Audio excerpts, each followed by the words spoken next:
是色林措国家级自然保护区的西部区域的主要组成区域，保护区面积达到了84万公顷，拥有西藏自治区面积最大的湿地生态系统和丰富的野生动植物资源，是高原生物多样性集中区和高寒生物种质资源库。目前，山楂县共有600余名湿地管护人员，42名野生动物保护员。为更好地保护野生动物，明确各自的职责分工，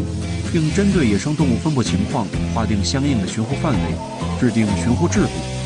山楂县组织上述人员进行野生动物保护等相关业务基础知识培训，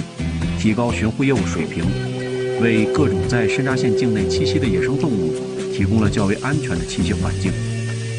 我叫自称大秦，是色林措国家级自然保护区，是一名野生动物保护员。我是2009年开始当野生动物保护员，现在已经有15年。我自己的话，工资虽然少，但我不祸害这个工作，我就是保护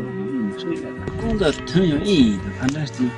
保护生态，保护野生动物，以后会有个真好的。反正我自己。也以后没了，我孩子照样一看见野生动物，他就会说：“我爸爸也是一起保护野生动物的。”